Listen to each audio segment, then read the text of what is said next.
আজ আমরা দেখতে যাচ্ছি একটি জম্বি সার্ভাইভাল মুভি, যেখানে পুরো দুনিয়ায় একটি বিপজ্জনক জম্বি ভাইরাস ছড়িয়ে পড়েছিল এবং এই জম্বিদের শহরে একটি সহজ সরল ছেলে টিকে থাকার চেষ্টা করেছিল।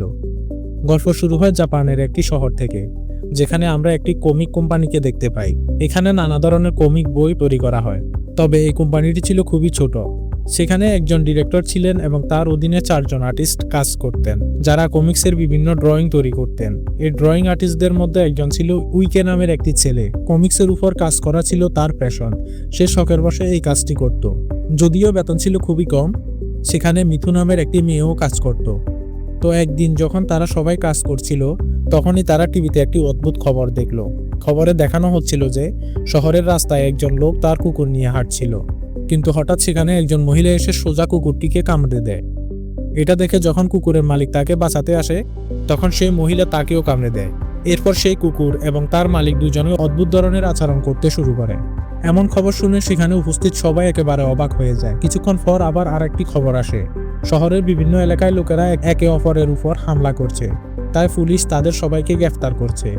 এই খবর শুনে উইকে একজন সহকর্মী মজা করে তাকে বলল, ইয়ার আগামী কয়েকটা দিন একটু সাবধানে থেকো, এমন যেন না হয় যে চাকরি না পাওয়ার কারণে তোমার আচরণও অদ্ভুত হয়ে যায় আর পুলিশ তোমাকে কিছু না বলে গ্রেফতার করে নেয়। কিন্তু ইউকে তার এই কথাটি মোটেও পছন্দ হয়নি। সে সঙ্গে সঙ্গে উত্তর দেয়, তুমি কি জানো কমিক্স বানাতে কত কঠোর পরিশ্রম ও অসুবিধা করতে হয়? আমি এই কাজ টাকার জন্য করি না, বরং আমার প্যাশনের কারণে করি। ইউকের এই কথা শুনে তার সাথে কাজ করা বাকিরা সমর্থন জানায় এবং খুবই উৎসাহিত হয়ে যায়। সে একটি ভালো চাকরিও পেতে চাইতো। সে সবসময় তার স্বপ্নে নিজেকে একজন হিরো ভাবত, কিন্তু আসল জীবনে সে ছিল খুব ভীতু। কারো সামনে দাঁড়িয়ে একটি কথা বলার সাহসও তার ছিল না। তার সমস্ত অনুপ্রেরণা কেবল তার কমিক্স আর তার স্বপ্নের মধ্যেই বেঁচে ছিল। এরই মধ্যে সেখানে তাদের ডিরেক্টর আসেন। ডিরেক্টর তাদের জিজ্ঞাসা করেন যে তাদের নতুন কমিক শেষ হয়েছে কিনা। তখন মিথু ডিরেক্টরকে জানায় যে তার পুরো গল্প লেখা প্রস্তুত হয়ে গেছে। ডিরেক্টর তখন মিথুকে বলেন যে সে যেন তার গল্প নিয়ে অফিসে আসে। মিথু সেখানে চলে যায় এবং এরপর অফিস শেষ করে ইউকে তার বাড়িতে ফিরে আসে। বাড়িতে সুজুকি নামের একটি মেয়ে ছিল, যে ছিল তার গার্লফ্রেন্ড। কিন্তু সুজুকি সেখানে ইউকের সাথে একটি কথাও বলে না। সে চুপচাপ টিভি চালু করে শুয়ে পড়ে। ইউকেও কিছু বলে না এবং প্রতিদিনের মতো একা বসে খেতে শুরু করে। তখনই টিভিতে একটি মেয়ে বলেছিল, আপনি কখনো এমন একজনকে ভালোবাসবেন না যে কেবল নিজের কাজেই ডুবে থাকে, অন্যথায় এই ছোট জীবন থেকে আপনি সবকিছু হারাবেন এবং ভালোবাসা কি তা কখনো বুঝতেও পারবেন না। সুজুকি তখন সেই কথাগুলো ইউকের কাছে পৌঁছে দেওয়ার জন্য ভলিউম বাড়িয়ে দেয়। এটা শুনে ইউকের খুব খারাপ লাগে। সে বুঝতে পারে যে সুজুকি কতটা কষ্ট সহ্য করেছে, কারণ সে সব সময় কেবল তার কাজেই ব্যস্ত থাকতো। সেই রাতে তার একবারেই ঘুম আসছিল না, তাই সে বসে বসে তার কমিক্সের ড্রয়িং করছিল। কিছুক্ষণ পর সে তার পুরনো কাজগুলো দেখে, যার জন্য তাকে সেরা কমিক ড্রয়িং আর্টিস্ট হিসাবে অ্যাওয়ার্ড দেওয়া হয়েছিল। তারপর ইউকে তার লকার খোলে, যার মধ্যে তার একটি গান এবং বন্দুকের লাইসেন্স রাখা ছিল। ইউকে সেই বন্দুকটি হাতে নিয়ে আয়নার সামনে দাঁড়ায় এবং নিজেকে হিরোর মতো পোজ দেয়। এবং তখন সুজুকি তাকে বলে, তুমি তো ঠিকমতো ইনকাম করতে পারো না, এখন কি আমাকে একটু শান্তিতে ঘুমোতেও দেবে না? ইউকে জবাব দেয়, তুমি দেখো, আগে আমার প্রথম কমিকটা প্রকাশ হতে দাও, তারপর দেখো আমার পকেটে কিভাবে টাকা আসে। এরপর আমরা দুজনে খুব ভালোভাবে থাকবো এবং আমি তোমারও খুব যত্ন নেব। তুমি শুধু আমাকে একটু সময় দাও। ইউকে এভাবে সুজুকির মন থেকে ভালো করার চেষ্টা করে। পরের দিন ইউকে তার কমিক্সের গল্প নিয়ে একজন পাবলিশারের কাছে যায়, যাতে সে তার কমিক্স তাড়াতাড়ি প্রকাশ করতে পারে। পাবলিশার তার কমিক্স পড়ে এবং বলে, তোমার কমিক্সে বিশেষ কি আছে? এই গল্পে আমি কোনো ইউনিক কিছু দেখতে পাচ্ছি না। পুরো গল্পটাই আমার কাছে সাধারণ কমিক্সের মতো লাগছে। ঠিক সেই সময় সেখানে একজন জনপ্রিয় কমিক্স লেখক আসেন। পাবলিশার তার সাথে কথা বলতে যান। এরই মধ্যে ইউকে এবং সেই কমিক্স লেখকের দেখা হয়। ইউকে তাকে চিনতে পারে। 15 বছর আগে যখন ইউকে পুরস্কার পেয়েছিল, সেই অনুষ্ঠানে এই লেখকও একটি পুরস্কার জিতেছিলেন। কিন্তু এত বছরের পরও ইউকে যেখানে তার কোনো কমিক্স প্রকাশ করতে পারেনি, সেখানে সেই লেখক এখন একজন খুবই জনপ্রিয় লেখক হয়ে উঠেছেন। এই সময় পাবলিশার ইউকের গল্প রিজেক্ট করে দেন এবং সেই জনপ্রিয় লেখকের আপ্যায়ন করতে চলে যান। ইউকের এটা দেখে খুব খারাপ লাগে। সে ভাবে যে সে সত্যিই একজন লুজার। তারপর সে সোজা সুজুকির কাছে ফিরে আসে। সুজুকি তার কমিক্স প্রকাশ হওয়ার খবর জানতে চায়। ইউকে তাকে পুরো ঘটনা খুলে বলে এবং জানায় যে তার কমিক্স প্রত্যাখ্যান করা হয়েছে। এটা শুনে সুজুকি আজ খুব রেগে যায়। সে ইউকের কমিক্সের সমস্ত জিনিসপত্র একদিক থেকে ওদিকে ছুঁড়ে ফেলতে শুরু করে এবং চিৎকার করে বলে, আমি তোমাকে কত বছর ধরে বলছি যে কমিক্সের জগৎ থেকে বেরিয়ে আসো, এর সাথে তুমি কখনোই কিছু অর্জন করতে পারবে না। তোমার একটি ভালো চাকরি খোঁজ করা উচিত, কিন্তু তুমি আমার কোনো কথা শোনো না। এত বছর কমিক্সের পেছনে কাজ করে কি লাভ হলো? তুমি কখন বিয়ে করার অপেক্ষা করতে থাকবে? আমার বয়স 34 বছর হয়ে গেছে, আমি আর কতক্ষণ অপেক্ষা করব? তুমি কখন সফল হবে এবং কখন বিয়ে করবে? আমি তোমার জন্য আর একদিনও অপেক্ষা করতে পারি না। এই বলে সুজুকি ইউকেকে ধাক্কা দিয়ে ঘর থেকে বের করে দেয়, কারণ এটি আসলে সুজুকির বাড়ি ছিল।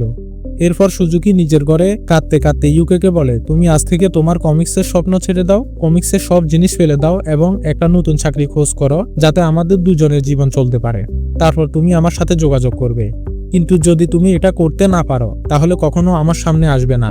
হয় তুমি তোমার জীবনে কমিক্সকে বেছে নাও, না হয় আমাকে। সুজুকির এই কথাগুলো শুনে ইউকের খুব খারাপ লাগে। সে দরজার কাছে গিয়ে তার কাছে ক্ষমা চায়।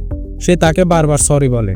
ইউকে বলে, তোমার ঘরের ভেতরে আমার বন্দুকের লাইসেন্স রাখা আছে, আমাকে আমার লাইসেন্সটা দাও, আমি এখান থেকে চলে যাচ্ছি।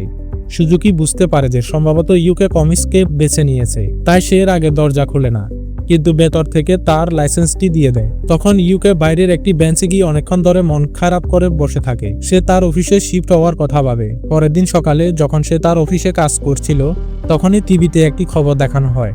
খবরে বলা হচ্ছিল যে শহরে নতুন ভাইরাস ছড়িয়ে পড়েছে। এই ভাইরাসে সংক্রমিত লোকেরা অদ্ভুত আচরণ করতে শুরু করেছে।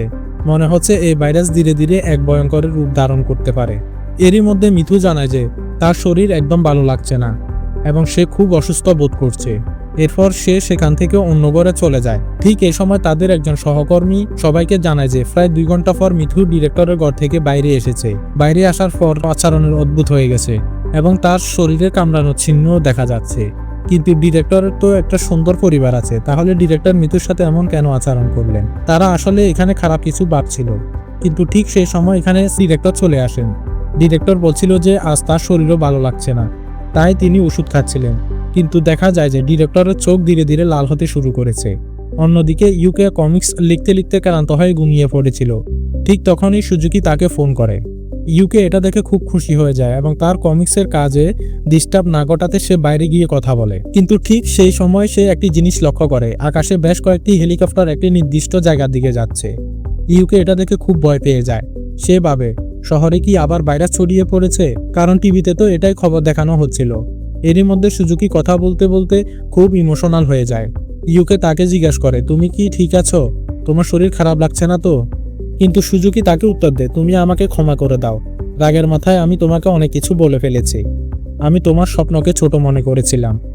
এই খারাপ সময়ে আমার তোমার পাশে থাকা উচিত ছিল। তাই তুমি আমাকে ক্ষমা করে দাও এবং আবার বাড়িতে ফিরে এসো। সুজুকির কথা শুনে ইউকে খুব চিন্তিত হয়ে পড়ে। সে সঙ্গে সঙ্গে সুজুকিকে দেখতে রওনা হয়। কিন্তু অনেকক্ষণ ধরে দরজা নক করার পরও সুজুকি দরজা খোলে না এবং কোনো আওয়াজও আসে না। ইউকে তখন দরজার সেই ছোট অংশটির দিকে তাকিয়ে তাকে দেখছিল।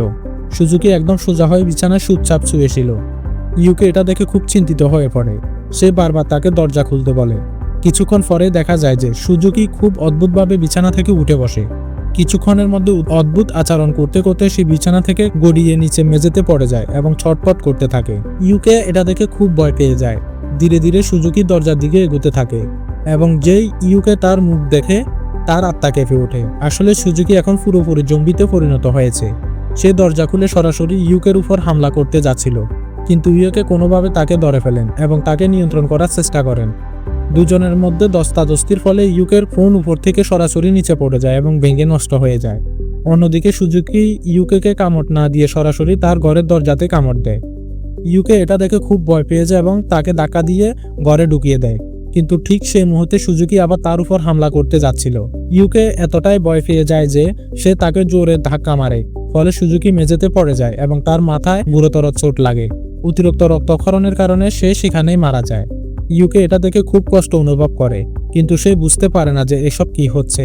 এরপর সে নিজের বন্দুকটি হাতে নিয়ে সেখান থেকে বেরিয়ে যায়। একটি ব্রিজের উপর দিয়ে হাঁটার সময় সে একটি মেয়েকে দেখতে পায়। মেয়েটি তার হাতে লাগা আঘাত ধরে হাঁটছিল এবং সেই সময় সে আকাশের দিকে তাকায় এবং দেখতে পায় যে বেশ কয়েকটি বিমান একটি নির্দিষ্ট লক্ষ্যের দিকে যাচ্ছে। ইউকে বুঝে যে কিছু একটা ঘটেছে, তাই সে সঙ্গে সঙ্গে তার অফিসের দিকে চলে যায়। সেখানে টিভিতে খবর দেখানো হচ্ছিল। খবরে বলা হচ্ছিল যে শহরে খুব দ্রুত ভাইরাস ছড়িয়ে পড়েছে। এই ভাইরাসের নাম জম্বি ভাইরাস। যারা এই ভাইরাসে সংক্রমিত হয় তারা কিছুক্ষণের মধ্যে জম্বিতে পরিণত হয় এবং আশেপাশে সব মানুষের উপর হামলা করে দেয়। তাদের হামলা এবং কামড়ানোর কারণে সেখানকার সমস্ত সুস্থ মানুষও ধীরে ধীরে জম্বিতেও পরিবর্তিত হচ্ছে। তাই শহরে এখন উপস্থিত সমস্ত সুস্থ মানুষকে নিরাপদ স্থানে থাকার জন্য আবেদন করা হচ্ছে।